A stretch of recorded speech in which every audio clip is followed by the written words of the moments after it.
It's DTS 135, and we have a live stream this week showing off the Weapon Balance Pass that will go live on February 14th.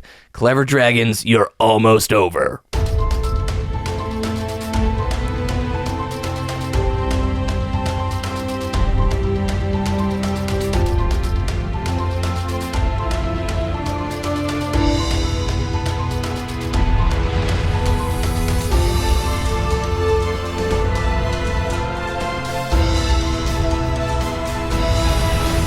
You're listening to Destiny the Show.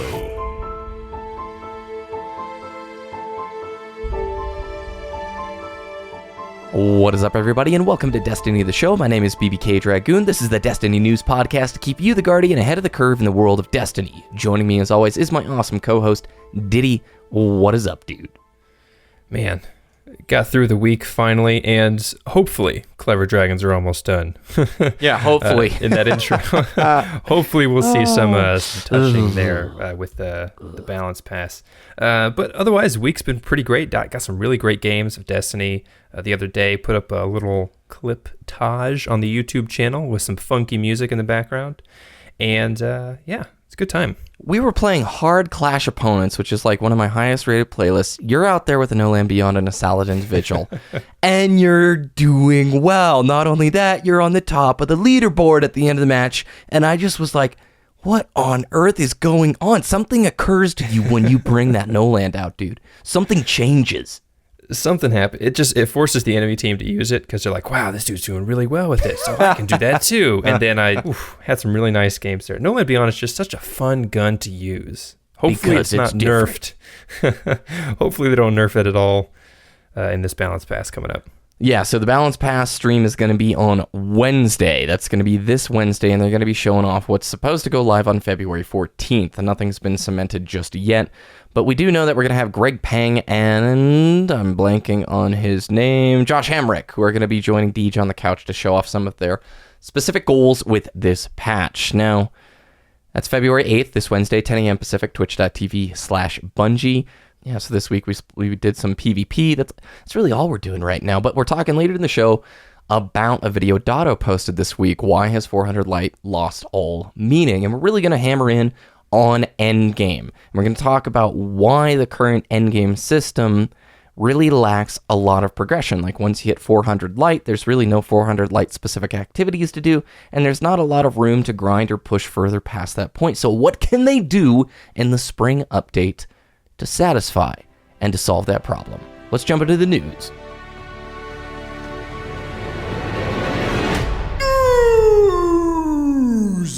Okay, so this week at Bungie, we found out that we're getting the hotfix 2502 on February 14th, which I believe, Ditty, is Valentine's Day, is it not? Some would say it's Crimson Days, but that doesn't exist anymore. We've erased that from history. We don't talk about that anymore, dude. I think too many Bungie developers were stood up on dates last Crimson Days, so they just decided not to do it again this year. That's just my theory. It's going to be a hard Valentine's for a lot of people. They're going to have to break up with their matadors. It's time to say goodbye. You had a good run, but you're maybe going to have to just forget long distance. It's not going to work out anymore. My puns are terrible. Is there a playing the violin, sadly, emote in Destiny? I feel like that should be a thing. Oh, yeah, the world's tiniest. Like Mr. Krabs from SpongeBob. No, but we also found out in this update, they are doing internal Bungie-only streams. There was one paragraph here that says, we do internal Bungie-only streams. Just imagine what we talk to each other about inside our own house. And the reason they're doing these streams is so they can do meetings and get everybody on the same page without having to pull people away from their desks. Ditty, your light bulb went off and you thought Vicarious Visions. They're in another location. Could they have been involved in this conference call? It's definitely possible. When you have satellite locations like Bungie does with the Vicarious Visions and I'm blanking on the other one, but Moon? having the solid communication across all locations and all development teams working on this game, that's awesome because everybody's going to see, oh, okay, that's what's happening. And they're not left in the dark. They're not having to interpret some inner office memo in an email or whatever. They actually see it played firsthand and discussed by the developers, be like, hey, this is where we're going with this. Yeah, so the other studio is High Moon Studio, right on their homepage. They're partnered with Bungie for the award-winning Destiny. And then we have our stream this Wednesday, twitch.tv Bungie, and that's 10 a.m. Pacific time. That is 1 p.m. Eastern Standard Time.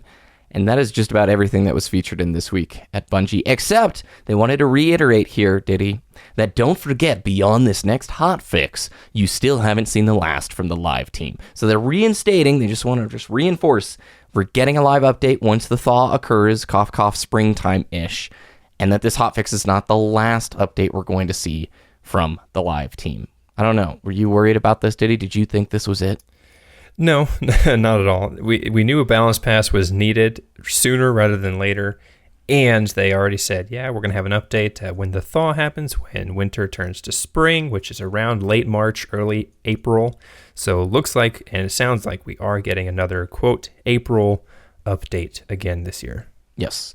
Now, I'm subscribed to a Seeking Alpha news feed that is all about the Activision Blizzard stock, and they talk about some of the interesting things on the more business end of stuff, and they are getting ready to create toys, dude. They are partnering up with a former Mattel and Disney executive, Tim Kilpin, the group's CEO and president, to help further accelerate Activision Blizzard's global growth strategy by leveraging its iconic content and creating new ways for audiences to connect with the company's franchises and characters. This includes COD, World of Warcraft, Candy Crush Saga, and of course, Overwatch. This new division will roll up consumer product teams from Activision Blizzard and King to help put together stuff like toys. So they've got people from Mattel to work on this new division for consumer products, which I'm very excited about because I will throw money at anything Destiny related that is plastic. Yes, totally agree. Destiny collectibles,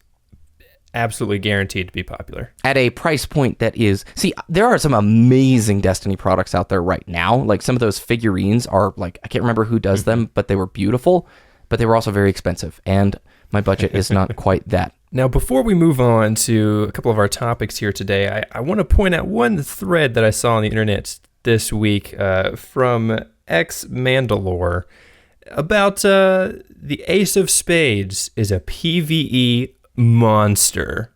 Our year 2 to 3 equivalent of Fatebringer. Man, this is what I've been saying. This whole time, for the last year and a half, ever since this gun came out from the Taken King, Ace of Spades is awesome. So good in PvE. Don't have to reload. You get Firefly. It's an awesome hand cannon. You get to do the flippy thing, and it has a spade on it. And it's so good. I wanted to mention this just because, yeah, Destiny has super meta guns right now. Go dig in your vault. Try and find something that you haven't used in a while. See how it fares in the world of Destiny right now. And it's just going to make you relive the past. Put on those rose-colored glasses one last time and feel the power of those old relics of the golden age of Destiny. And have some fun. So the flippy thing, that gives you like +9 charisma, doesn't it? I think I read that somewhere. It's a hidden stat on the gun, plus 14 boss sauce. That's one of those secondary stats.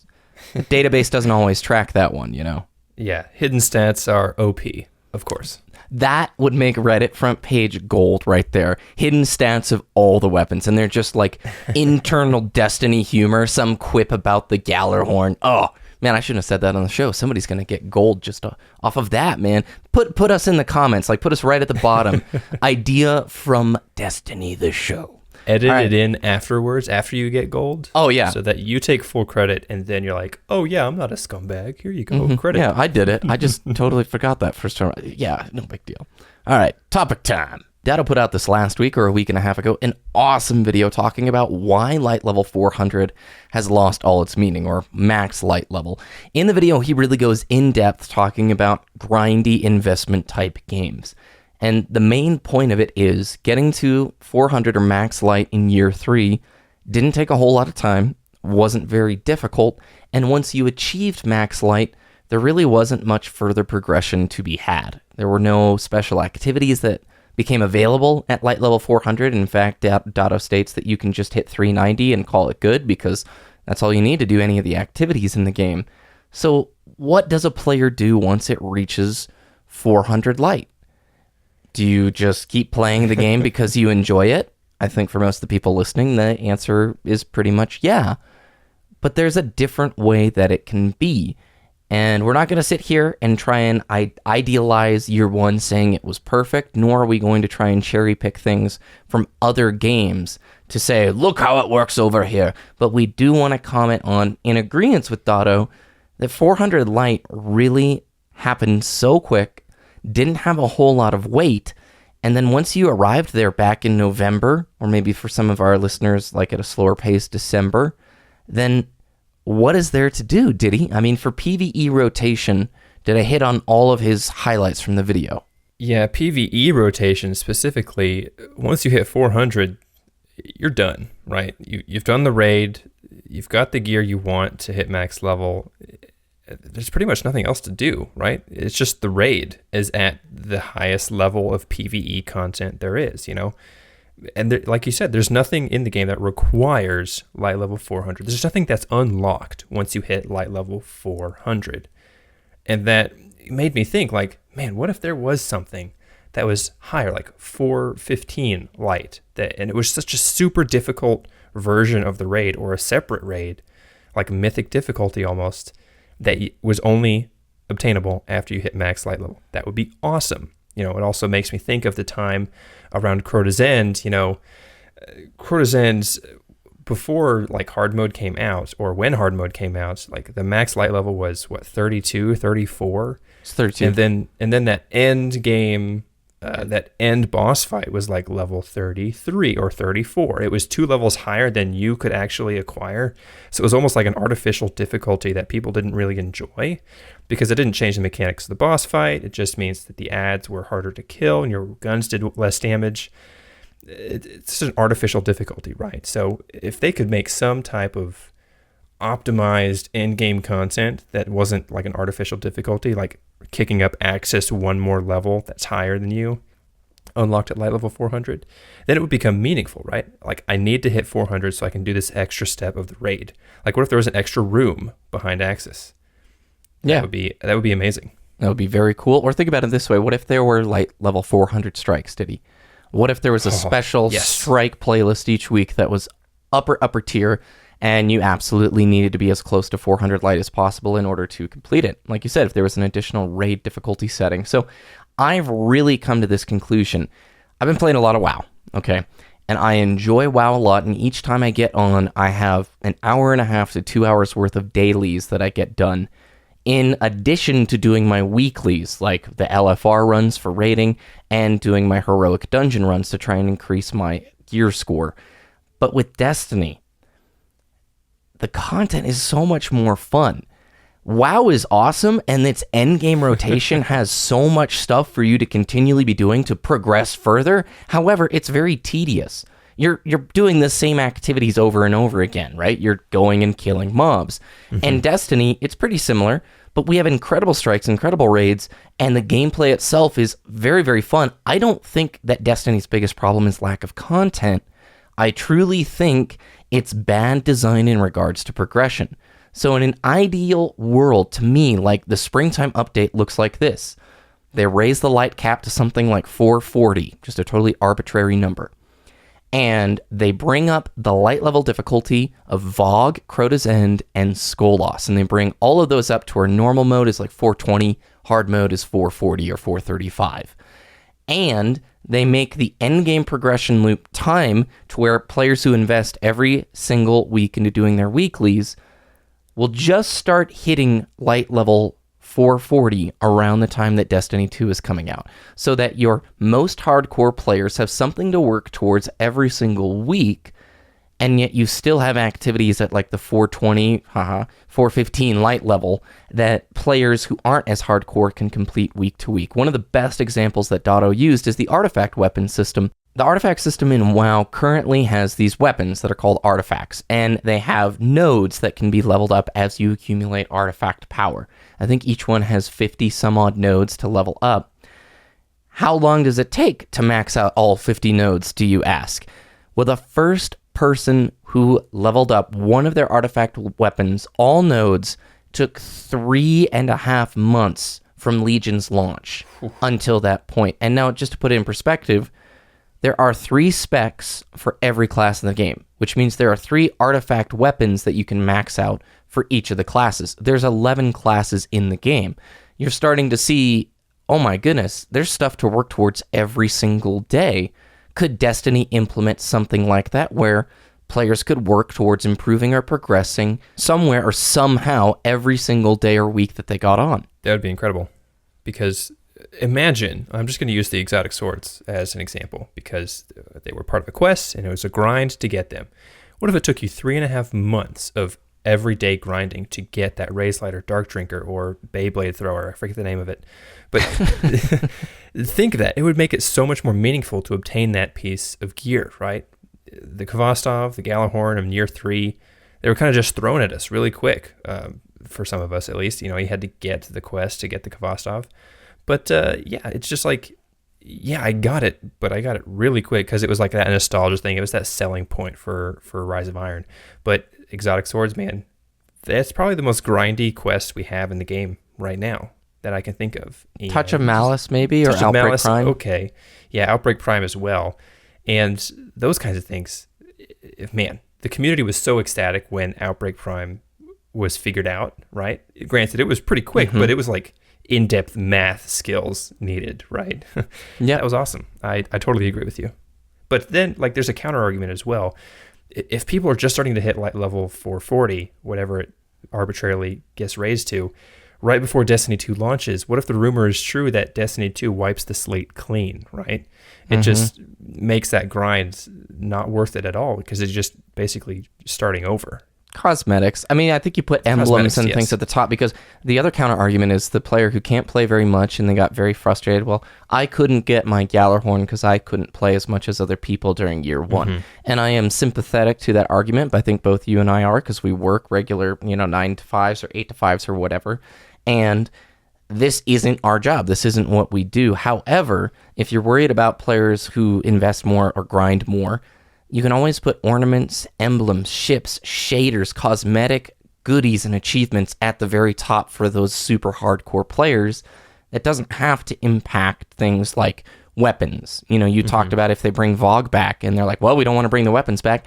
That's a very weak excuse. Just put some of those awesome blue gear sets into the raid that have light capable of something like a 440. You know what I'm saying? Yeah, like I don't care if I don't get a Fatebringer again. I just want to play that piece of content again because there's so much great content in Destiny, like we said before. That's just not worth our time because it doesn't give us max light gear. Think of the mount that you got in WoW, right? What was that again? It was the flying achievement. So in Warlords of Draenor, it's called the Draenor Pathfinder achievement, and there were like 5 little things you had to do before you could fly in the new zone, and it took me like 5 weeks of doing dailies and doing all these different things, but it felt so gratifying when it completed, and it works so well. They're doing the exact same thing in Legion. When 7.2 comes out for Legion in like a month or whatever, they're going to have a very lengthy quest chain that you can do to earn a class-specific mount. So that means there's 11 mounts if you want to go after everyone for every class, which would be like insane to go for. And then you can unlock flying in Legion, but it's going to be another one of those 5 or 6 week grinds. But I loved it. It was fun. It was just a task to go after. If Destiny had those, every single day I would have a reason to hop on, Exactly. And it doesn't increase your power to do a raid, right? It doesn't increase your DPS. You don't get like a year 1 Thorn or year 1 Galahorn in your back pocket that you get to use and you're more powerful than someone else. Like, what if there was a quest in Destiny that let you ride an Interceptor wherever you want in patrol? Yeah! Of course, Interceptor has weapons and a Sparrow doesn't, but something goofy like that. Like, wow, that dude has that vehicle to get around the moon, right? He can jump the Hellmouth in a pike. Of course, I'd like to see that on Reddit next week. Thank you, DTS community. Something silly like that, for those really hardcore players. That would be I want a mount that's a Cabal that I can ride like a piggyback. That would be sweet. Valis, or, oh my gosh, one of the Shield brothers, right? The Charizard. Yeah. He just jumps you places. Oh, see, now we're getting into just ludicrous territory. I want to transition, though, and ask a question to the listener base, okay? How many of you have run out of things to do, so you took a break from Destiny? I would wager a lot of players, right? How many of you would have kept playing if there were things to do that helped you progress or go after cosmetic goodies like Ditty and I were just talking about? I would wager probably many of you, right? Yes. I think there has to be stuff post 400 Light for players to do on a daily and weekly schedule. And Destiny's biggest problem right now is not the content issue. It's how they craft a good endgame loop for people to do. And this is one of the reasons Year One is romanticized so much. Okay, Forever 29 is not the optimal system, and we should not go back to that. However, we played every single week for that chance at a Gallarhorn. We played every single week on the raids to get another set of shards to help push closer towards our goals on that character. And I was just wrapping up level 32 on all of my characters right when like House of Wolves was coming out. Now, granted, I'm more of a PvP person. I was behind the ball when it comes to PvE in Crota's End. But that feeling was really great, and we've just seen Year 2 and Year 3 throw tons of loot at us to the point where it just feels generic and not very special. Because transitioning here, Ditty, do you remember the first legendary you got in Destiny? Yes. Year 1, Zombie Apocalypse on the PlayStation 4. Boom. And I remember mine. Blue Engram too, which was like 2% back then. Yeah. So you were stoked. You're like, no way. And you immediately equipped it and tried to level it up. And you used it for what? The next week or two? Next year. Yeah. I got a Dr. Nope as my first legendary. And that bullet hose of an auto rifle was not very good in PvP compared to like good old Suros era. But at the time, I loved it. At the time, you're like, dude, that's a purple. That's my purple. Do you remember your first legendary of Year 2 or Year 3? Nope. Yep, me neither. And do you remember your first exotic of Year 1? It was Crest of Alpha Lupi for the Hunter on the PlayStation 4, of course. I did start on PlayStation 4, for those of you who are not aware. I mainly play on Xbox now, but that's where I started. And mine was Suros Regime, and I got it from a Nightfall, and I loved it, and I used it, and it was just this... Exotics were super special. The argument we just made is purely about progression, though. We open up a whole can of worms when we talk about Year 1 weapons, like the raid weaponry, how powerful it was, and how good a lot of the exotics were. Both Ditty and I have our own personal opinions, but we know it's a loaded conversation with a lot of different angles to talk about. And maybe that's something we discuss later on, but I think our consensus is Spring Update, the number one thing you can do instead of reskinning, Prison of Elders and calling it Challenge of Elders is just please make the endgame rotation awesome. Give us stuff to do week to week, day to day. That is enough incentive for us to play and want to progress. Yep, agreed. And it's just like we were saying, I'm just going to make it just a slightly different point here. Destiny Endgame is actually somewhat very shallow to other established grindy games. Like, once you hit light level 400, what's the goal? Like, what is the goal to hit light level 400? It's to do better in Trials, right? And Iron Banner, and do the raid easier. Yep. Yeah. What else? Like, what are the other bullet bragging points rights? there? I think it's bragging rights, like when you first got there, but that disappears pretty quickly, especially when it's fairly easy. Okay, I think if you hit level 30 prior to Crota's End, you got bragging rights, dude. That was coveted because there were way more 29s out there than there were 30s. Here's a thought, right? And a plan. Bungie, you can take this, if you will. Vault of Glass reopens, but you have to be 400 light. Perfect. That would give people a reason to grind to 400 light. It would, do the raid, and of course the rewards are you're compensated at the appropriate level, right? But what if that is unlocked once you hit light level 400, right? Gives people a reason to do that, to hit that level.